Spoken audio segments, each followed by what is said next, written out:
This channel does not promote any violent, harmful, or illegal activities. All content provided by this channel is meant for an educational purpose only. Top quality और consistent performance के लिए सिर्फ silver pump नाम याद रखना।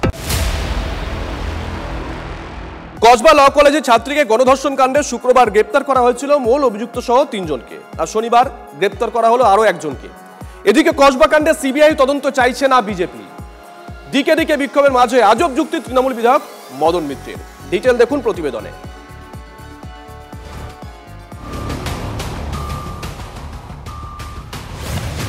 কসবা কাণ্ডের প্রতিবাদে এভাবেই দিনভর উত্তপ্ত ছিল গোটা রাজ্য।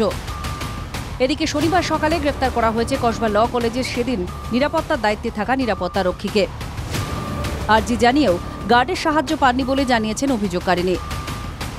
গার্ডকে বের করে দিয়ে গার্ডরুমে গণধর্ষণের অভিযোগ ওঠে। এই ঘটনার অন্যতম প্রত্যক্ষদর্শী ওই গার্ড। কসবা ল কলেজে নির্যাতিতার সঙ্গে ধর্ষণের প্রমাণ মিলেছে মেডিকেল পরীক্ষায়। ন্যাশনাল মেডিকেল কলেজ সূত্রের খবর, মেডিকেল রিপোর্ট অনুযায়ী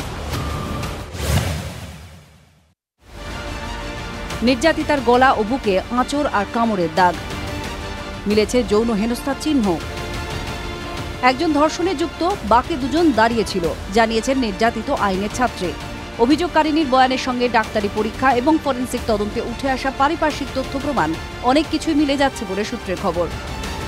পুলিশ যে যথাযথ ব্যবস্থা নেবে সে বিষয়ে কোনো সন্দেহ নেই, কারণ পুলিশ মন্ত্রীর নাম মমতা বন্দ্যোপাধ্যায়। আমরা কোথাও কাউকে গার্ড করছি না, আমরা কোথাও দিদি বলেছেন কোথাও শিল্ডিং করছি না। আমরা বলছি এসব জানোয়ারকে পিঠের চামড়া তুলে নেওয়া উচিত, আর পুলিশ সর্বোচ্চ সাজা দিক। কসবা কাণ্ডের প্রতিবাদে রাস্তায় নেমেছে বিজেপি। ফের আটক হন রাজ্য বিজেপির সভাপতি ও কেন্দ্রীয় মন্ত্রী সুকান্ত মজুমদার। কিন্তু কসবা কাণ্ডে সিবিআই তদন্ত চাইছেন না বিজেপি বিধায়ক অগ্নিমিত্রা পাল। গেরুয়া শিবির তৈরি করেছে 4 সদস্যের তদন্ত কমিটিও।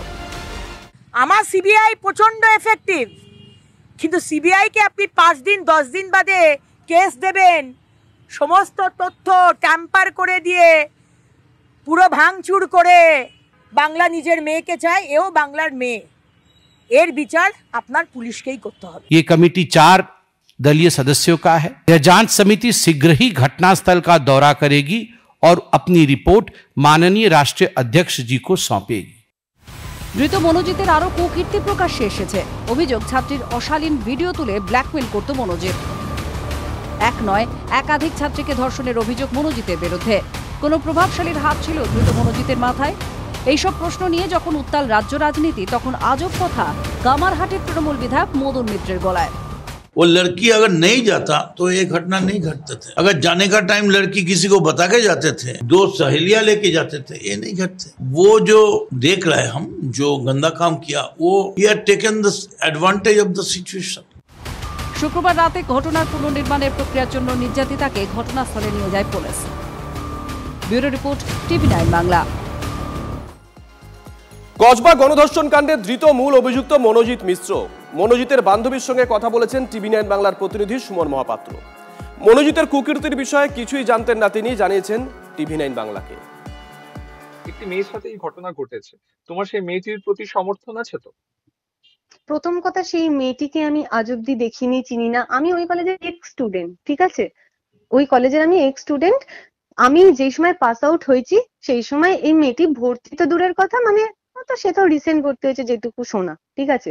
তার না আমি কোনোদিন তার সাথে আমি সামনাসামনি পরিচিত না, তাকে আমি কোনোদিন দেখেছি না, তার ছবি দেখেছি না, কিছু। এই বিষয়ে আমি কেন একটা অচেনা মানুষের নামে কমেন্ট করব? হতে পারে সেও ভুল বা এও ভুল, যেটাই হোক না কেন সেটাতে দায়িত্ব নিয়েছে আদালত। আমি এই প্রসঙ্গে কোনো কথা বলবো না। অভিযোগ করছে যে ও নাকি জোর করে অশালীন ভিডিও রেকর্ড করতো, এটা সম্পর্কে তুমি কিছু জানো? অবশ্যই না, মানে আমি তো অ্যাটলিস্ট এটার সাথে এত বছরে তো আমি অবগত নই। শনিবার দুপুরে গ্রেপ্তার, রবির সকালে মুক্তি। প্রায় 14 ঘন্টা পর সুকান্তকে ছাড়ল পুলিশ। কসবা কাণ্ডে বিক্ষোভ দেখাতে গিয়ে শনিবার আটক করা হয় সুকান্ত মজুমদারকে। লালবাজার থেকে বেরিয়েই পুলিশ প্রশাসনকে নিশানা করেন সুকান্ত মজুমদার। রাজ্যে গণতন্ত্র নেই, গণতান্ত্রিক অধিকার দিতেও নারাজ পুলিশ। এবার থেকে জামিন প্রত্যাখ্যান আন্দোলন হবে। কাল জেলায় জেলায় থানা এসপি অফিস ঘেরার ডাক দিয়েছেন সুকান্ত মজুমদার। ৩৫ জন কার্যকর্তা আমরা জামিন নেব না আন্দোলন, অর্থাৎ জামিন প্রত্যাখ্যান আন্দোলন শুরু করলাম। এরপরে পশ্চিমবঙ্গের যেখানে ভারতীয় জনতা পার্টির কার্যকর্তারা এইভাবে গণতন্ত্রের জন্য আন্দোলন করতে গিয়ে যেখানে গ্রেপ্তার হবে, আমরা এই জামিন নেব না বা জামিন প্রত্যাখ্যান আন্দোলন করব।